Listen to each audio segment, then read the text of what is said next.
Hello. Namo tassa bhagavato arahato sama sambuddhassa. Okay, nak? Yeah, Sister Jenny, okay. Okay, I say. Okay, thank you, thank you.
All right, let us start with the 3 refuges and the 5 precepts. Yeah, Sister Jenny, thank you.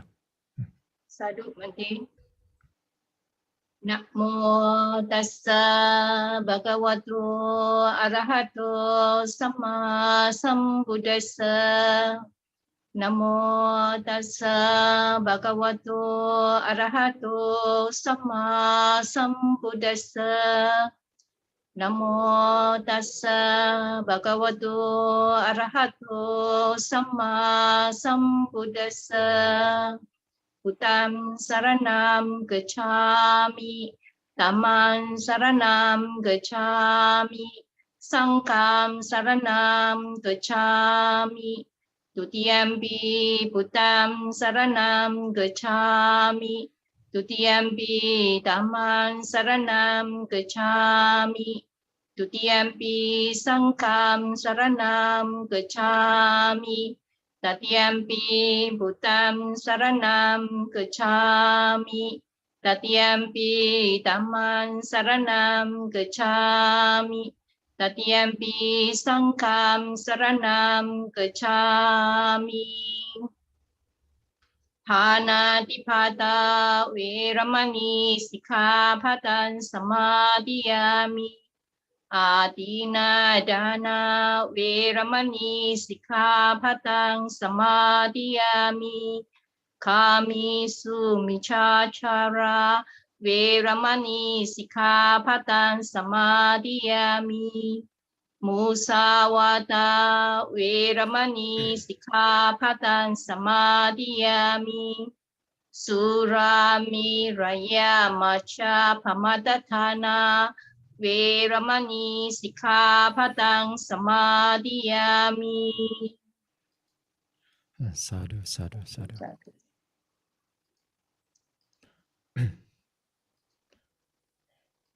Okay. Now, let us do some meditation, silent meditation. Huh? This time we are not doing the guided meditation, maybe in future. Huh? So this time we sit just for 15 minutes and then until about, say, 8:45, 8:50, then we'll start with the Dhamma Talk. Okay? I'll ring the bell afterwards.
All right, let's start.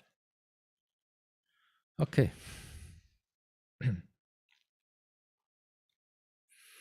So good to see you all back here again in this maybe a series of Dhamma Talk. And after about 5 months, I stopped those talks. Maybe a bit rusty right now. Sometimes the Zoom also do not know how to use a little bit. So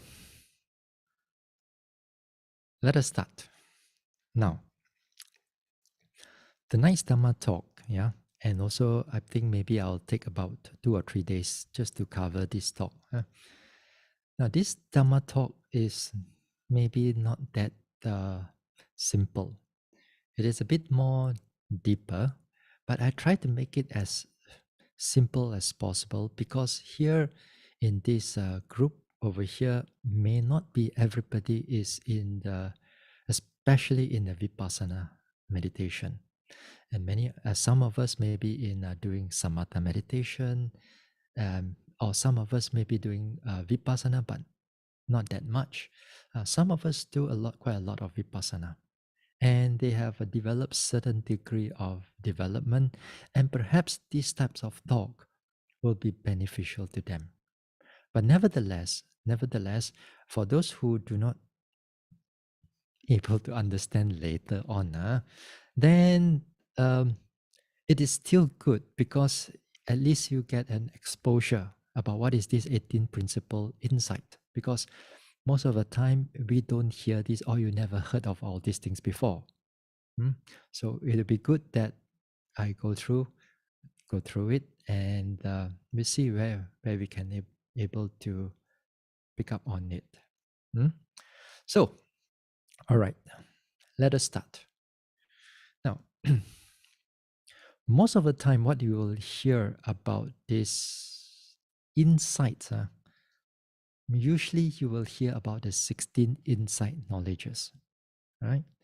Mostly or most of the time or all the time you'll be seeing about this insight, that insight, and you relate it to all the 16 insight knowledge. Whereas also in the commentaries, then they elaborate, expose it further on these insights and what characteristics are actually you are looking into it. So in brief, this 18 principle insight, we are looking into the characteristics. Basically, we are looking into characteristics, not just only anicca, dukkha, anatta, but to expand upon this anicca, dukkha, anatta in much more clearer manner, in much more deeper manner. And all these things arises from the practice. Yeah? And all this arises from Vipassana development. This is not in the area of samatha development, as I said earlier. This is also not in the area of your everyday life thing. This 18 principle insight. It's when a yogi develops, and when the Vipassana yogi develops his mind, and then this 18 principle insight will become clear to the yogi. Okay. So let us look into it a little bit more. But tonight now, I'm not going to elaborate until make you all pasikat kaliao, make you all until mong cha cha everything. So we are not going to do that yet. What we're going to begin is that we're going to look into the background first. We're going to look into the background, how this 18 principle of insight arises as a yogi, and also where in the text that all these things are connected. So we're going to look into it a little bit. Then maybe in the future and the following talks, then we're going to go into a deeper. All right. Okay. So we share the screen. Okay. Wait. Let's see. Okay. Let us share the screen. Yes. Okay. Okay, here. All right. Okay. Can you all see? Introduction to the on the 18 principles of insight. Can? Okay, good. Now, the introduction, this is an introduction. We are not going to go into too much detail into it. So it will give you a basic understanding of what is this 18 principle insight. Now the Pali word is Aṭṭhārasa. Aṭṭhārasa here is 18. Mahāvipassanā, usually we'll translate Maha as great, Vipassana as insight, but here we look at it as principle insight. Now the reason is here is that later part, when we look into actual insight itself, then we'll see that why this word it's actually appropriate rather than great, so you can find it in here. You can find this introduction on Visuddhimagga. Chapter XX means chapter 20, then on the paragraph number 8, and also a few other paragraphs also. You can find it in Visuddhimagga, and also you can find it in another one is called Patisambhidamagga. Magga, the path of discrimination. That also it gives you brief understanding about what book about this 18 principle insight. Now, if you read this, sorry. Now, if you read this Visuddhimagga, actually, you're not going to know anything. You know 18 only. But more than that, you do not know what it's talking about already. So here my job is to explain it a little bit more. But finally, this 18 principle insight, it's coming from the actual practice when a yogi notes the object, when the yogi pays attention to the object of vipassana.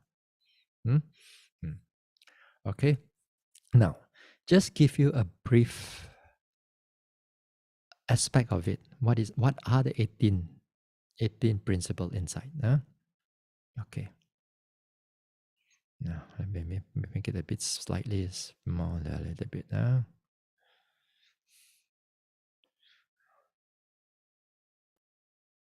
Okay. Now, in this 18 principle insight, it begins with contemplation of impermanence, contemplation of unsatisfactoriness, and contemplation of non-self. Anicca-nupassana, dukkha-nupassana, anatta-nupassana. Okay, this is the three things usually we know. Okay, now the following ones, the 14, the number 4 until number 18, all these ones are what we call the subset, or what we call the you can group them in a certain way, and all of them can either fall under impermanence or unsatisfactoriness or non-self. They're going to fall within here. So here is how, when we pay attention to an object of vipassana, then when you develop it in a certain manner, in a certain way, and you develop far enough, then the contemplation of impermanence become clear to you. Now, how is the nature of impermanence like? That one, of course, we're going to explain it in a short while. Also, or unsatisfactoriness, how the whole thing is like, not just your buttock pain here, buttock pain there. That one is dukkha, yes, but not deep enough yet. So non-self, how is the non-self is like? What is the disenchantment? What is the fading away? What is the cessation of it? What is the relinquishment? And so on. All these things, very big words.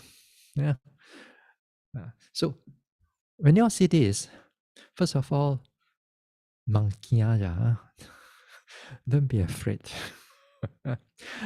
They are just words only.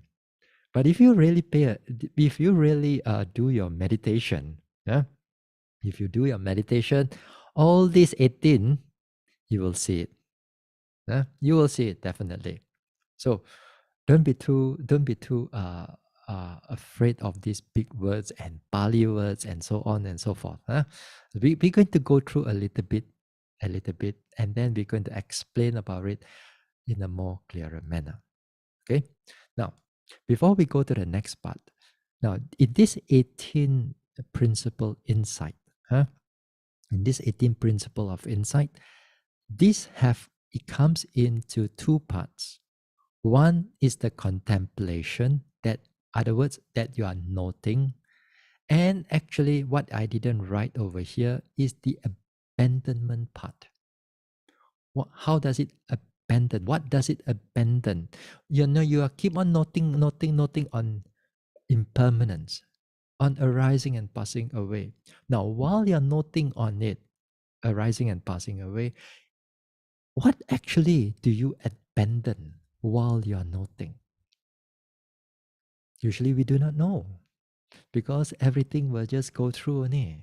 But the background is already doing the abandonment of it. So in a real sense, in this 18 principle insight, it comes into two parts. So one is the noting part, the contemplation part. The other one is the abandonment part. Now over here, I just put it briefly so that at least there's not too many words. It's already many words already, but if I'm going to put another one, it's even more scarier. Too many words for y'all to take in at the beginning. So we keep it like that first. We keep it like this. Now, now let us see this 18 principle insight. Where does it fit in the sutta? Where does it fit all these things in the sutta? And actually, all these things, you can find it all in the sutta. But of course, it's not like 18 principle insight. It's not going to be like 18. It's going to be like here and there, everywhere. Like for example, it talks about Viraga Nupassana. Maybe in one sutta it talks about Viraga. Then another sutta it talks about Nibbida. And another way it talks about Dukkha Nupassana. And another part it talks about Adinawa. All these things are all inside the suttas. So in the commentary, they compile it together so that when we are actually meditating, you can actually see those things. Okay. Now, so how are these things connected in the sutta? Let us take Mahāsatipatthana Sutta. Let us take Mahāsatipatthana or Satipatthana Sutta. Now, Mahāsatipatthana Sutta, let me put it in more schematic understanding, rather than we go through all those words. But maybe afterwards we go through a little bit. Okay. Mahāsatipatthana or Satipatthana Sutta, it all begins with this. First of all, the three things. Okay, these three. You have the right goal, which is in the theory form, and it talks about Nibbana. Okay, that means the purpose of this Mahāsatipatthana or Satipatthana Sutta, it's for the purpose, or the development of Satipatthana is for the purpose of Nibbana. This is theory, right? Now, also in the sutta, also they tell you about the right mental states, the strong noting mind. It talks about the effort, energy, concentration that you must have, the mindfulness that you must have in order to do this Satipatthana. This is another thing. The next thing, the third part, is the right objects, the four Satipatthana objects, which is again here is the materiality or the kaya. Then we have the Vedana, we have the feelings, we have the Cittanupassana, we have the mind, and we have the Dhammanupassana. So we have this one. So here as he goes into those circular arrow, so it goes again and again and again and again. Mostly, when you are actually meditating, when you're actually doing the meditation, it's that the right mental states and the right objects you are using it. Most of it. You know the goal. You know the goal already. You put all this theory aside. Then while you're noting, then these two you are being using again and again, the strong noting mind and the four satipatthana objects. Okay. Now, when you do it long enough, then it produces insight. Okay, it produces insight. Now, what is the insight? Here afterwards, maybe we're going to look into the sutta a little bit. Now, in that insight, it can be explained as 16 insight knowledge. Or this insight also, it can be explained as 18 principal insights. Now, so you get all this insight, you practice all this insight, then you have nibbana, you have this realization. Yeah, it's quite simple for us to understand in this way. Okay, now let us look into a little bit now. Let me see, where is my Kindle? Yes, here. Okay. Oh, how come so many things are open? Hold on, everybody. Let me close this. Close this. Close. This one also close. Okay. Let me see where I go share my Kindle. All right. Now, in the Satipatthana Sutta, as I said earlier on, it begins with this. It begins with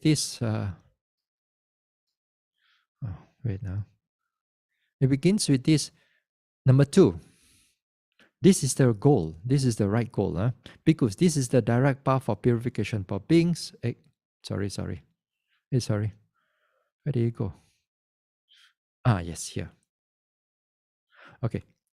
Number 2. Because this is the direct path for the purification of beings. This one is the goal. But now it's the theory, the theory part of it. And then after that, paragraph number 3 and so on. What are the 4? Then how does the mind has to be noted? How does the body has to be noted? It has to be noted ardently. What is ardent here is the energetic factor. It's a strong energetic factor. Fully aware. Here is the wisdom factor. Mindfulness, of course, this is the mindfulness factor. And having put away covetousness and grief for the world, this is the concentration. That means these are the states of mind that you need to develop in order for to take note on the body. So too with the feelings, and so too with the mind, and so too with the mind objects. Then with the understanding of this, it breaks down into breathing, it breaks down into 4 postures, and so on. Now, every of the thing, then here is that insight here. So what does it mean? Let us see. In this way, he abides contemplating the body internally or externally, or internally and externally. The nature of arising, the nature of vanishing, or the nature of arising and vanishing, or else there is a body simply established in him, necessary for bare knowledge and mindfulness. And he abides independent, not clinging to anything in the world. This is how Bhikkhu contemplates the body as a body. All right. Now, here is all being repeated again and again and again and again. In the Satipatthana, there are 21 sort of like objects. Therefore, there will be 21 repetition of this insight. Now, in this paragraph number 5, and also other paragraph also, here, although it's just one paragraph, but when you are actually meditating, it really goes into so much more detail. So much more detail, that is to say, the 16 insight knowledge. If you go through this one. But let's say you don't want to know about 16 insight knowledge, doesn't matter. As long as you really pay attention to all these things, the insight will naturally arise to you. If you do it the right lila. So here is the insight. So then you have 4 postures. Again, this is unfold under kaya, and then after that you have the chitta. Okay, we go further down. We go further down until until we have Dhammanupassana here. We have seven factors of enlightenment for noble truth. Yes, conclusion. Here again, the Buddha says, if you should develop foundation of mindfulness for 7 years, then 1 or 2 fruits may be expected from him. Either the final knowledge here and now, or there is a trace of clinging left, non-return. That means either you are arahant or you are non-returner. So realization, enlightenment, either from 7 years to 7 days. So this is what we call the in gist, So if you want to read more, of course, it'd be good that you go ahead to go through all of it. So here in this, go back again to my this one. Where is? Okay, share. Okay, can you all see? Can all right. Mahāsatipatthana. Okay. Now here I put it simplified for you. Simplified for you within this Mahāsatipatthana Sutta. Then within this insight is where we explain the 18 principle insight, or you can explain it through 16 insight knowledge. All right. Okay. Not too difficult. All right now. Okay. So now at least you know where the 18 principle insight comes from. It comes from actually from Satipatthana Sutta itself, if or other places also have. Okay. Now this is what usually we all look as we all meditate, as we all listen to the Dhamma Talk, and especially on Vipassana. Then we usually look into this 16 insight knowledge. Okay. Now, in the 16 insight knowledge, for those who don't really understand what is all these things, these 16 insight, they are progressive in nature. They are progressive in nature. That means when you begin of your meditation, then when you begin after that, when you slowly begin to develop further into your meditation, then you begin to discern what is mind and matter, what is mind and body. You become very clear. That's when you discern these things, you only discern these two things, and there's no soul inside it, and so on. All right. Then after that, as you keep on practicing and so on, then the knowledge, the second knowledge, the third, fourth, fifth insight, until number 14 and number 15, where that too is the Nibbana. Okay. Then after that, you have number 16 is reviewing back all the insights all over again. Now, here usually it's what we learn. Usually what we learn. Although what we learn here about all this progressive insight, although what we learn here, but when it comes into the actual practice, they are not that clear to many yogis. They practice after a few months already, although they develop far and quite good, then they still do not know whether they pass through the first knowledge or not, whether discerning of mind and butter, it's still mong cha cha, inside there. They still do not know what they are doing. But nevertheless, they already passed through, So their theoretical understanding and their actual observation, they cannot tally. They cannot tally with each other. They could, although the most important thing is the observation, is the direct observation, not the theory part, So a lot of yogis, they may not able to tally all these type of things together. They do not know how to tie all these things together. But nevertheless, it's not so important whether you know how to tie all these things together or not. Your theory and your practice, whether they can go together, it really does not matter. What matter is that you practice more and more. Don't too worry about this theory part. Yeah. Now, we look at it. Usually, we look at all these type of things. Sometimes some of us even like really remember these things because it's part of all your progress. Then we can understand that. Yeah, because it's part of your whole something that you want to develop and you want to get out of this samsara. Good. Now, in this 16th insight knowledge, right, does not mean that when you see, like, for example, knowledge of comprehension, let's say number 3. Okay, you take a look at number 3. When you take a look at the knowledge of comprehension, then there are several principal insights within this knowledge of comprehension. Okay? It does not have just one knowledge only.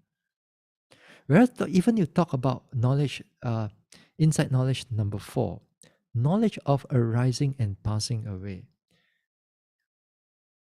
Although the principal insight over here is the impermanence as the dominant insight, the dominant characteristic, but it does not mean that's the only one only. There can be several principal insight within this knowledge of arising and passing away. Okay? So far, can you able to follow? Let me go back to this 18 principle insight again. Okay. Now, here, let's say the knowledge of, let's say just now the knowledge of comprehension.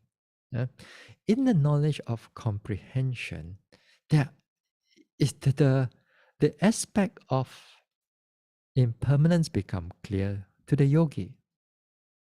The aspect of change, also number 10, also is clear to the yogi. The aspect of where is it? Let me see. The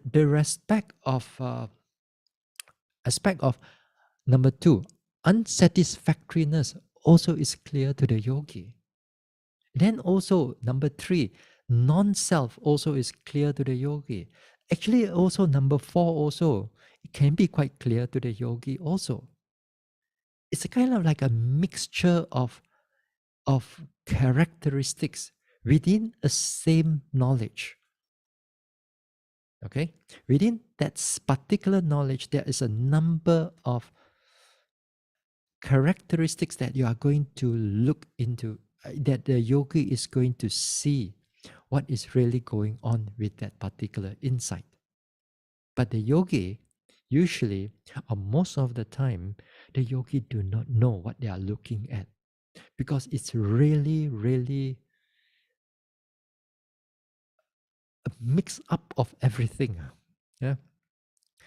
Although in the talk, we put it in such a, we put it like it has been permanent inside there, there's unsatisfactoriness inside there, there's dukkha inside there, there's non-self inside there. But actually, when you are looking into it, what happened at that particular insight is that, like, 1 minute you'll be looking at arising, passing away, things are changing.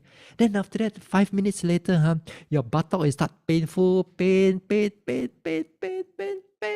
until no more pain, then disappear. Then after that, it change again, change, something change again, because that pain disappear. Then after that, it go change again, change here, change there, then after that, you sit down there, then you realize, hey, how can I cannot control the change one? The change is keep on moving as on its own one. Then the aspect of non-self is already coming in.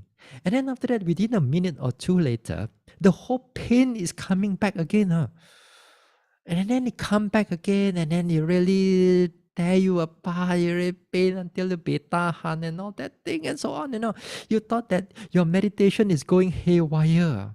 You know that how come, I mean, 1 minute I'm so clear, and the next minute is the painful, or sometimes for certain yogis, one sitting is so good, it is pleasant, it's nice, you can able to see this arising, passing away, everything is changing, and then the next sitting is all the pain here, pain there, pain everywhere.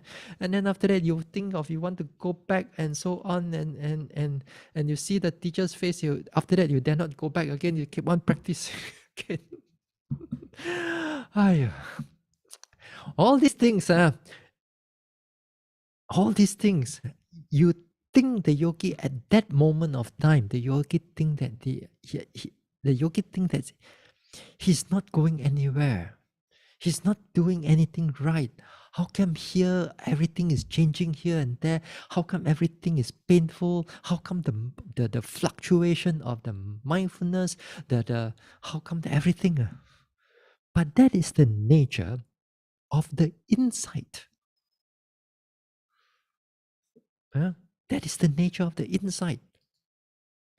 And here the nature of the insight is such that it is so, sometimes it's so mixed up of what really is going on. And therefore, because of that, sometimes yogis have doubt.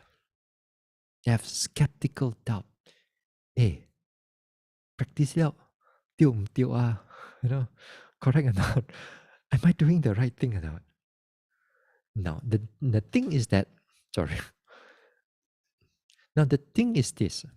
If you have the right teacher, then you go through the teacher and the teacher explains some of the things to you, then this is that you're going okay. Yeah. So sometimes the doubt arises. The doubt arises because you may not have any teacher around. And sometimes worse is that you have the wrong teacher. Lagi jalan.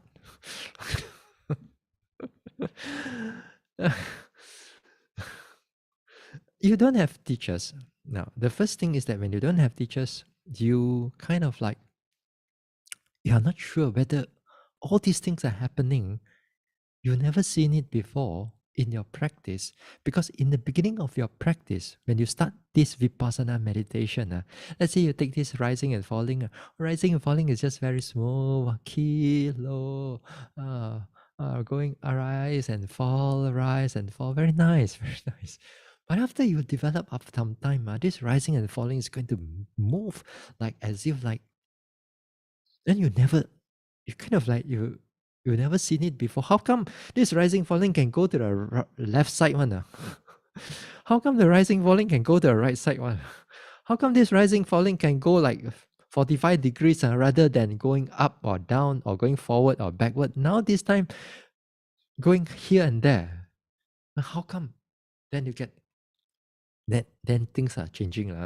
But you go into much more deeper, the rising and falling is going to move even much more further, faster, and yet at the same time, your breath is very calm.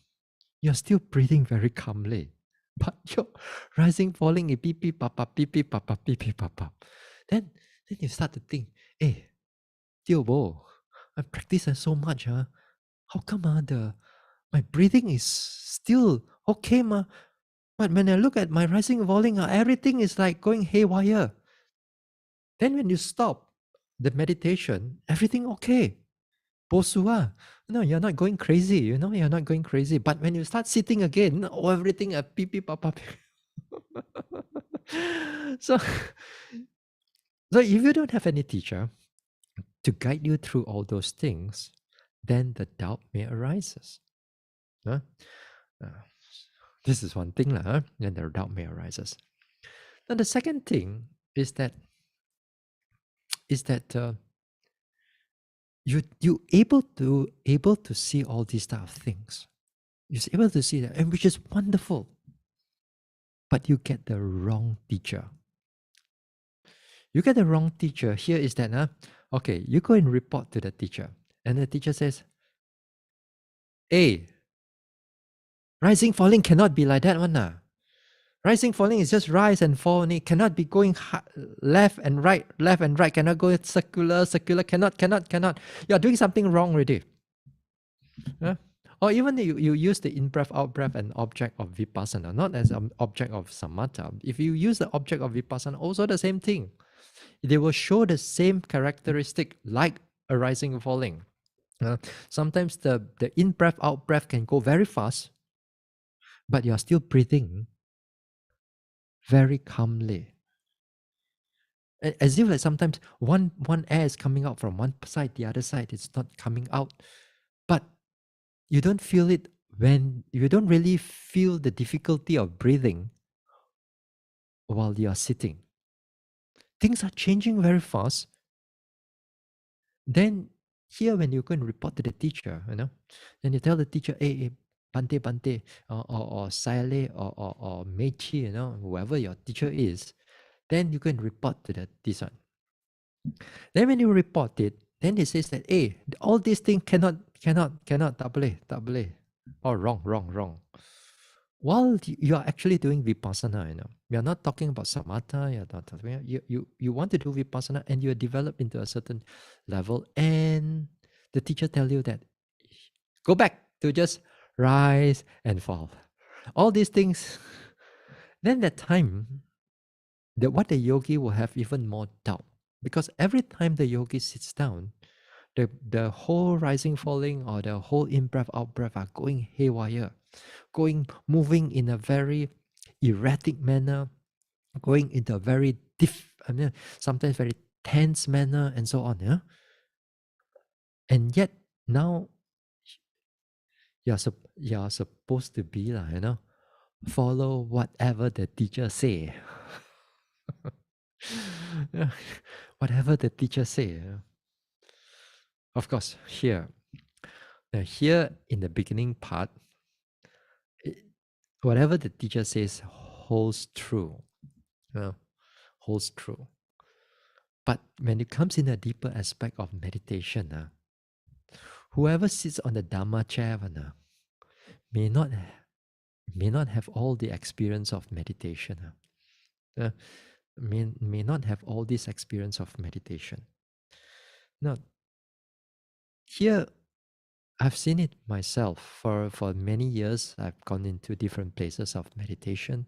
I've seen myself and I've seen with the teachers that I've met before. Then when I report as truthfully as what I've seen in my own practice, report to the teacher, then the teacher do not know what they are talking about. And the teacher really do not know what they are talking about. Of course, sometimes it may be due to translation. That is another thing. But when the teacher understands what they are, understand what they are talking, but does not understand what is your insight and so on, then that can be a big problem. Can be a big problem. So what do I do? For me here is that finally I must trust my own mindfulness, my own concentration, my own effort, and my own mindfulness, and especially the mindfulness.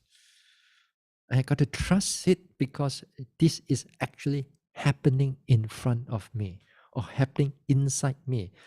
Am I delusional? Am I dreaming? Am I everything? No, I'm not. I'm not having that, and I'm very clear about it.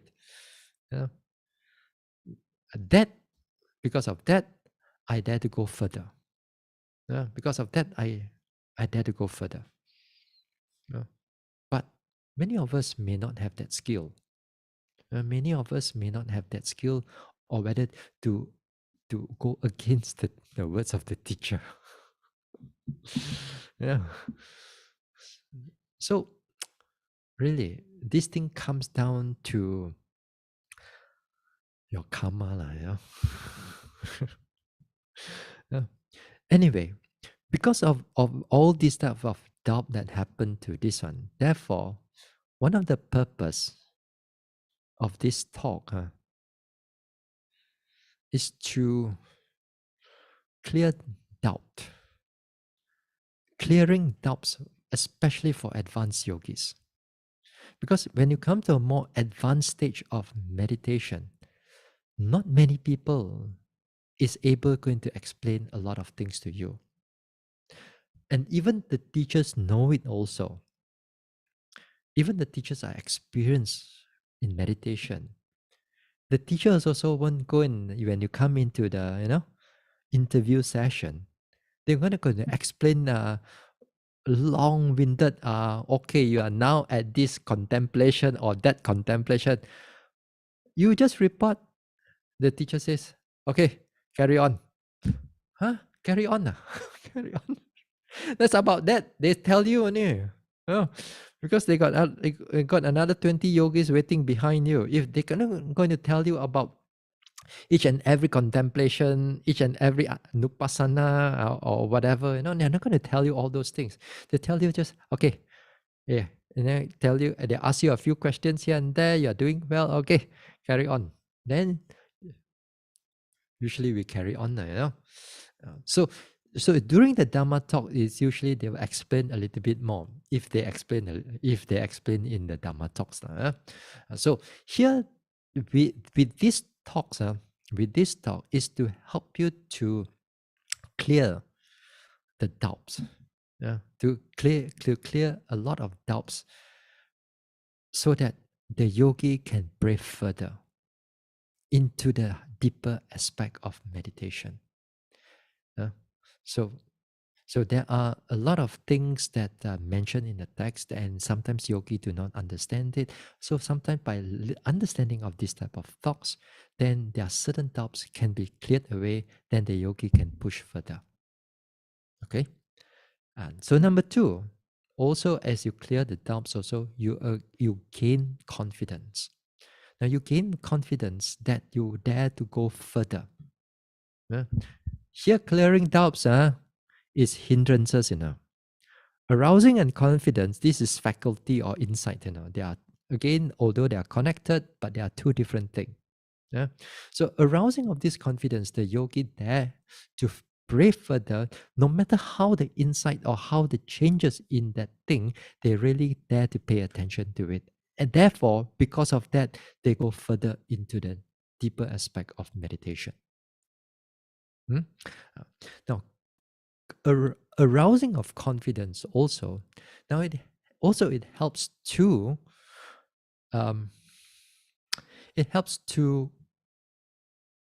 have certain deeper aspect of understanding of the Dhamma, theoretically at least, that all these things can be experienced by yourself if you practice it long enough. And because of that, sometimes for some people, they have that confidence that they're going to practice and they want to experience it themselves. They have that confidence to push further into the meditation. Or for a beginner, sometimes for some yogis, this type of talks stimulate them, and then they want to go and try further. For this type of talks, for some people, completely 18 principle inside. Okay, biao na main tutup. That's it. Too deep for me. Then they don't want to really. So it all depends. For some yogis, for some people, for some devotees, it can be very helpful to them. So one of it is we want to clear we want to clear the doubts, and we want to arouse confidence, also in the advanced yogi, and also towards hopefully for new devotees or new yogis, so that they can able to go further. Okay, so this is the purpose why we want to talk about it. Now, during in the retreat time, actual retreat, usually if we got time, we'll talk about this type of insights or deeper insights, on theoretical level, But if a short retreat, usually we don't cover all these type of things. And moreover, what is important is that you got to understand that this topic is optional. This topic is optional. If you practice properly, thoroughly put your effort, your energy, your time into it, in your heart and your mind into it, your time, then all these 18 principle insight you will see, all these 16 insight knowledge, you will progress through it. Okay, now what else do I look at? Yes, this one. So before we go into again all these things, and then this word Anupassana, it is really important to explain about the 18 principle insight, and also to explain a number of other things, especially connected to sutta. Okay. I put okay, hold on. Okay. The word Anupassana. Now you're going to see this word Anupassana. If you are looking into Pali, then here there's going to be a lot of Anupassana. You see the word here. You have anicca, it's anicca. But the word Anupassana, that is another word. Every one of them is being repeated. Anupassana, here, Anupassana, and there, Anupassana. Normally the English translation, we use the word contemplation. Now you see in many books, when they use this Anupassana, they use the word contemplation. Well, I think that this is not a very good word. It's not really a very good word. Now, why is it so? I still stick with contemplation because sometimes you want to refer to books. We want to, at least we know what we are looking at. Now, the word I prefer to use, is actually note, to note or noting. And when it comes into Anupassana, in brief, is continuous noting. And that is the brief as it can go. Continuous noting. So in the Visuddhimagga, they explain what is this Anupassana. He contemplates or he notes. Anupassati. What does it mean here? He sees always accordingly. Anupassati. The meaning is he sees or he notes again and again in various modes. Hence, it is said he contemplates or he notes. How does he contemplate or how does he note? He contemplates or he notes as impermanent and so on. Dukkha, anatta, and so on. Now, the word here, when you use the word contemplate, usually if we are not familiar with the Pali, or if we're not familiar with meditation, we think this word contemplate is just to think, to ponder, to reflect. That's contemplate. I mean, a deeper aspect of contemplation, you sit there over a cup of tea, you put everything aside, then you kind of like think further, think deeper. That is what it means in the English as contemplate. But this is not the actual meaning in Pali. So in Pali here means he sees or he notes or he observes again and again in various modes. Again and again, repeatedly in various modes. Various modes here, that means impermanent, dukkha, and so on. So we use the word anupassana in, like, for example, in the four foundation of mindfulness. You have kaya anupassana. Kaya nupassana, vedana nupassana, chitta nupassana, dhamma nupassana. What do you do with the kaya? You repeatedly observe it again and again in the different mode, different ways. On the materiality, on the wind element, rising, falling, the wind element, in breath, out breath, wind element, lifting, pushing, dropping of your movement of your feet, wind element. This falls under kaya nupassana.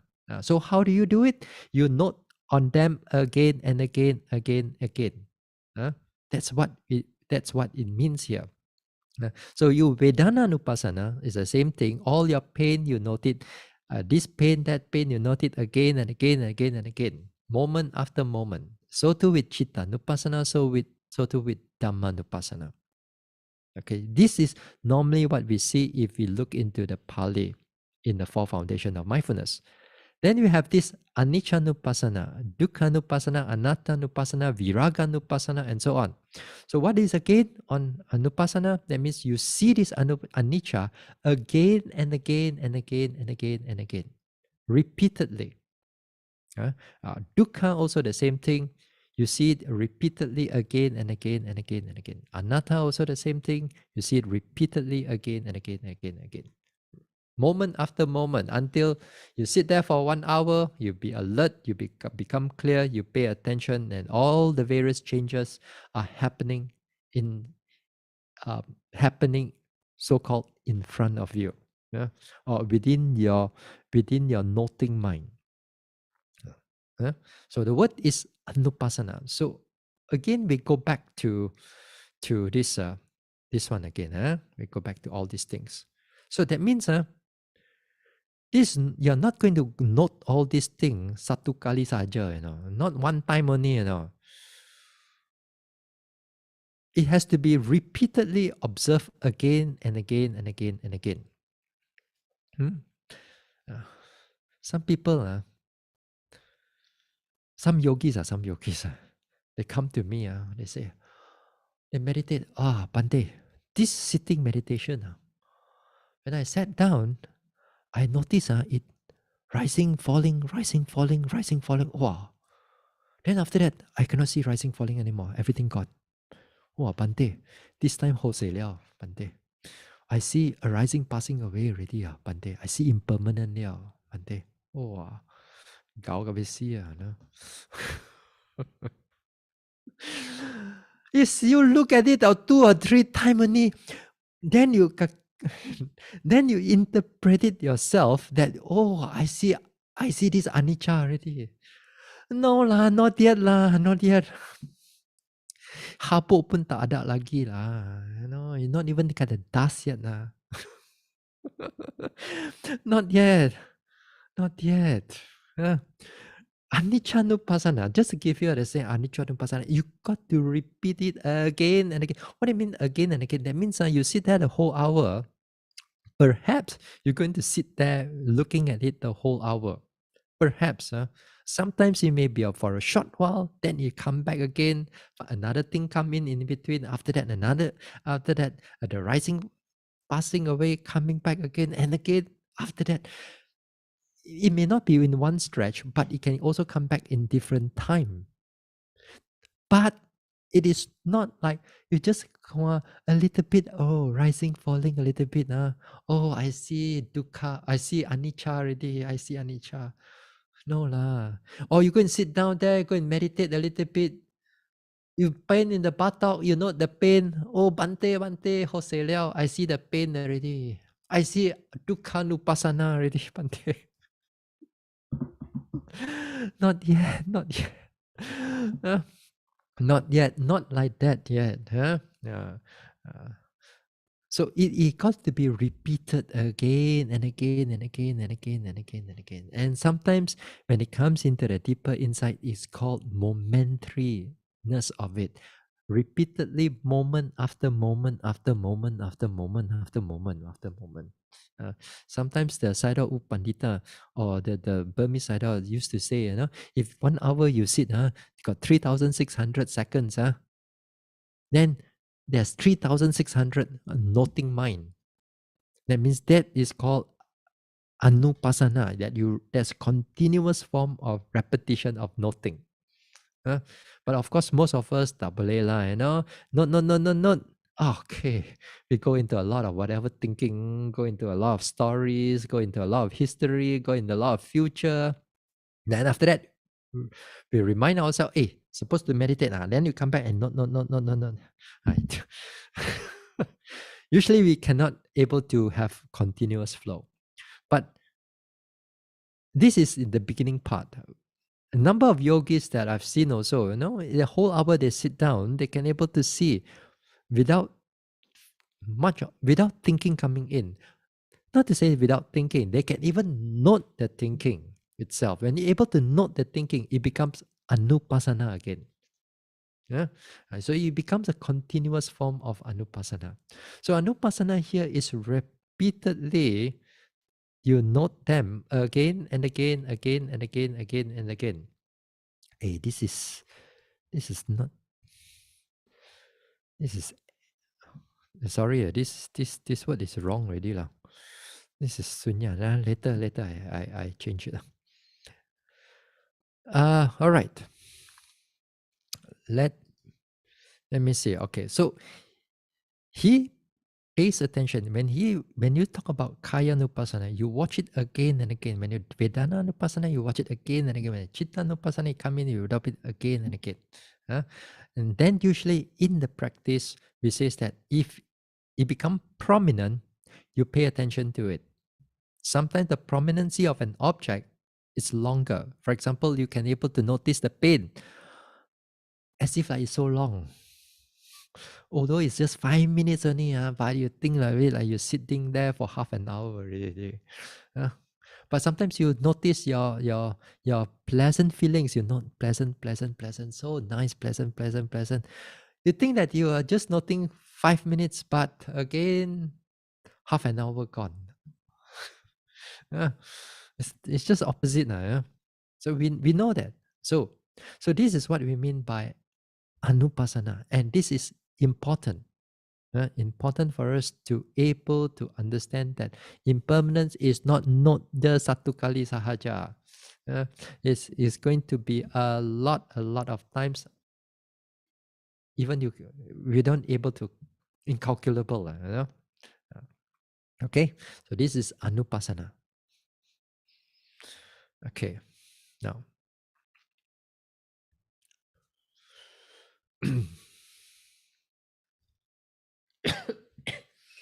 hold on.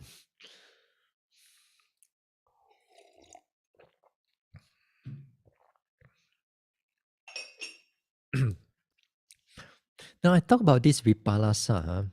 Now so happened that the last week Sunday, there was a small group of our on by Wisdom Center.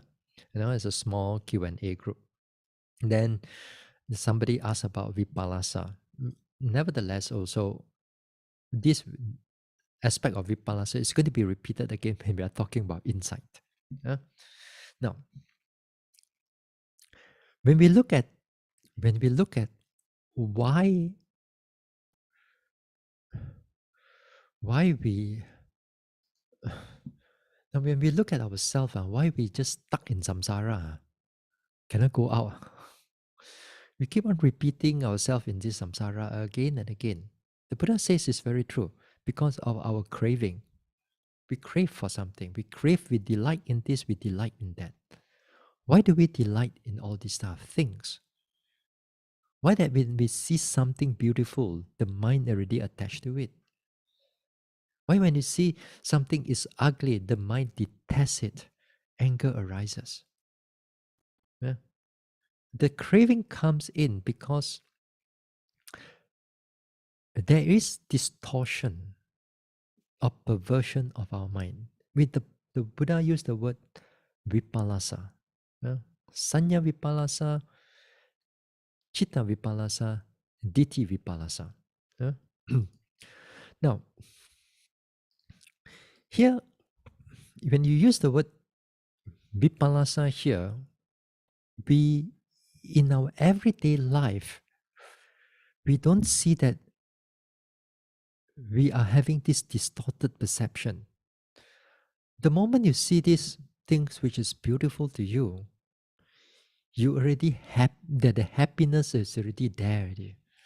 The joy factor is already at the forefront already. The greed is behind it, holding on to that what you see, Then the joy is covering, and then you're happy. You get excited about it. But behind that craving, now behind that desire, behind that craving, behind that desire, then there lies again this sanya vipallasa and chitta vipallasa. Sanya vipallasa means distortion of perception. The word D here is distortion of perception. That means we see certain thing. The moment that we see it, automatically the craving comes up. Why? Because we see it as something beautiful. Distorted perception. Yeah? So, the whole purpose of our vipassana meditation is to change this sanya vipallasa, to change this sanya vipallasa into the right sanya. What is the right sanya? What is the right perception? And this perception is perception of anicca, perception of dukkha, perception of anatta, perception of viraga, and so on. Now, let me go back all these things again. Go to the first one. Now here, all these things what you see here, impermanence, unsatisfactoriness, non-self, disenchantment, fading away, cessation, all these are at the perceptive level, not at the thinking level. This is on the perceptive level. We talk about the 5 aggregates, When we talk about 5 aggregates, the aggregate of perception. The aggregate of perception is all distorted because it's all distorted, then it gives rise to all kinds of defilements. You give rise to all kinds of defilements. That's why you stay in samsara. You stay in samsara, although you may be very happy, you go up, you change from one heaven to another heaven, you play from one heaven to another heaven, you die here, you born another heaven, but you're still in samsara. Why? Because certain distortion of our mind, of our sanya, is not straightened out yet. It's still there's some degree of distortion. So too with all of us, as long as we are still as a putujana, or even you are partially enlightened and not arahant, then some degree of distortion is still there. So we need to kind of like iron them out. We got to straighten them out to make it right. So to make them right, we need to pay attention. We need to note. We need to anupassana on what? Kaya, Vedana, Chitta, and Dhamma Nupassana. Yeah? So we got to pay attention to those things again and again in order to straighten our sanya. Yeah? So again. So here we're going to have a lot of straighten out our perception. We straighten out our perception. First of all, we do not even know that we are having distorted perception. Until one day you have the right perception, then when you remember that, hey, then only you realize, hey, that time I was my thinking and my distortion was there. But when you are ignorant, you do not know that you're ignorant. No. You're still happily, blissfully, ignorantly happy. Until one day you become clear, you become your so-called wisdom eye open. Then when you look back, then only you realize that there is a attachment, or there's a wrong perception or wrong thinking was there. So too the same thing here. When we come into vipassana, also the same thing. We do not know that we are wrong, but because of our trust in the Buddha, the Sangha, and the Dhamma, and the Sangha, and with the practice, then we put ourselves into the practice. Then by keep on noting, then we slowly and slowly begin to change our perception from the wrong perception to the right perception. Sanya, from sanya vipallasa to the right sanya. Okay, so here the vipallasa in our normal daily life, because we see that it is something, we do not know that it is wrong, So the perception sees that it is beautiful. The moment it sees that it's beautiful, the thinking or the consciousness arises with what? It arises with a lot of craving, a lot of attachment, or a lot of desire. Then the clinging arises this is at the chitta level already. Then you think that this beautiful thing is going to last forever. You're going to last forever and ever, from this life to the next life and next life and forever. Then it goes into a distortion of views. Yeah?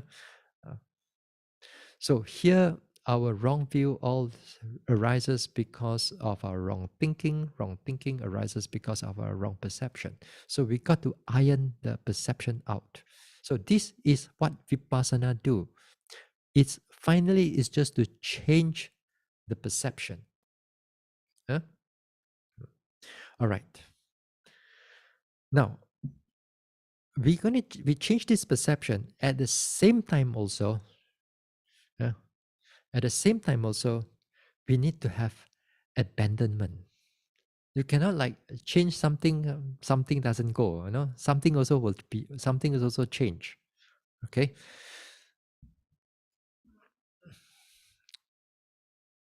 Earlier on in the beginning of the talk, I mentioned that these 18 principles insight, they have two parts of it. One part is the contemplation, the noting part. That means you note on the object, you see impermanence. Then when you see that impermanent, it also automatically by default, it also go through a certain abandonment. You also go through a certain abandonment. Now, here, our 18 principles of insight, the abandonment is at number 2. Abandonment through substitution of the opposite. Okay, this is the 18 insight knowledge. All this is under number 2. Now, what is number 1? Abandon through suppression. Abandon through suppression, it means that your defilements is being abandoned through development of samatha meditation, or specifically the jhana. Okay, specifically the jhana. But if in the vipassana level, it's the momentary concentration. Right? The momentary concentration also do the suppression of all the hindrances. So too, like when you do samatha meditation, when you develop the jhana, the hindrances are all being suppressed by the wholesome mental states. So this is number 1. Number 2, we go to number 3 first. Abandonment through cutting off. That means here, it's at the magga and phala. It cuts off at the latent defilements. It cuts it off at latent defilements. That means it will never arise again. Okay, that one, first one and third one, quite easy to understand. The second one, it is where it is become very, it expanded quite a lot. And the whole thing here, the whole 18 principle insight can fit under this substitution of the opposite. What do you mean by substitution of the opposite? Okay, now just give you a brief before we go. Now you see, you look at number 1 first. One who develops the contemplation of impermanence, anicca, abandons the perception of permanence. It's just go the opposite. One who develops the contemplation on unsatisfactoriness, abandons the perception of pleasure. One contemplation of anatta, perception of self. What is disenchantment? What is delighting? And so on. Later part. Another day we're going to look into it. Now, in order for us to understand this thing, let's say you look at number 1, contemplation of impermanence. Let's say you are a yogi right now and you are paying attention to your objects, and your objects at this moment arising and passing away. It arises and passing away. And again, when we use the word arising and passing away, Different yogis experience the arising and passing away differently. Some yogis experience it at one spot, arise and passing away very fast, moment after moment. Some yogis experience this arising and passing away like a stream, one after another, like it goes from one terminal, it goes to another terminal. Yeah. Some yogis experience arising and passing away as if like very random, as if like it moves from one part to another part, another part, another part, another part, beep, beep, pop, pop, beep, beep, as if like it's very random moving here and there. All of them experience arising and passing away. But they experience it in a slightly different manner. Okay? Yeah, they experience a slightly different manner. But all of them experience the principle of insight, which is right now is the impermanent. Okay? So, while they are experiencing that arising and passing away, no matter how they do it, what they do not know is that at the behind it, that moment of that noting, the perception of something which is permanent is abandoned. It's abandoned. You don't realize it yourself, but behind it, the perception is being straightened out moment by moment. It's already doing its job for you.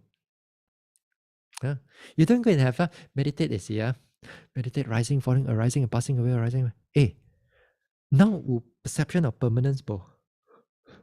Now, God or not, you don't have to do that. You don't have to go and think about it. You don't go and even the yogi also go and don't think about it. It is arising, passing away. Hey, what contemplation I'm doing right now?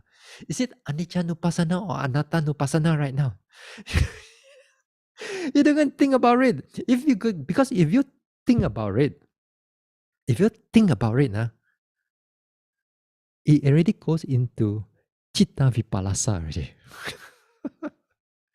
That means your whole thinking is already biased already about your noting right now.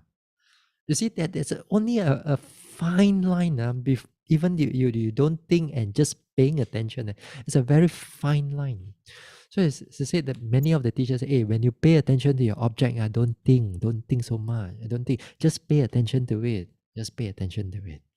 Yeah, just note. The teachers are correct. Just note. I mean, but when we learn about these type of things, when things are happening very fast, then go and start having citta type or thinking already. Am I looking at impermanent, or I'm looking at anatta, or am I still looking at kaya, or this is citta, or this is vedana, or this is dhammanupassana? What am I looking at? Because of that, the doubt arises. So other words, you put it all aside. When you pay attention, when you note this arising and passing away, let's say at this moment of time, automatically the perception of permanence is disappear. Yeah, automatically.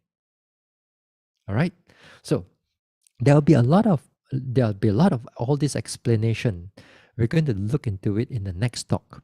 And the next talk, I think, will be on Thursday, same time, the same Zoom, same this one, or in or Facebook or YouTube. We're going to talk about it on Thursday, and we're going to discuss on this thing more, more. Then maybe I'll put it a little bit more easier for you to see, yeah. So we stop here. We stop here, and then on Thursday we're going to continue on this topic on 18 principle of insight. 18 principle insights. Okay. All right. So stop the sharing right now. And yeah, we share merits. Where's Sister Yes. Jenny? Where are you? Hold on now. Yeah, I'm here. Hunling, can you highlight? Can you highlight highlight Sister Jenny also? Okay, yeah. Okay, thank you. Idang me bhavanang Itame pavanang. nibbanasa Nibbanasa. pachayo Pachayo. hotu. Hotu. May my mental cultivation May my mental cultivation be a condition be a condition for the realization for the realization of nibbana. of Nibbana. Imang no Imano. punya bagang Punya bagang. sabba satanang Sabba satanang. dema. Dema. We share these merits We share these merits with our departed ones, with our departed ones, with all beings with all beings, and all the devas. and all the devas. Sabbe satta Sabbe satta. sukhi hontu Sukhi hontu. anumodantu. Anumodantu. May all beings May all beings be happy. be happy. May they rejoice May they rejoice in these merits. in these merits. Sadhu. Sadhu, sadhu, sadhu.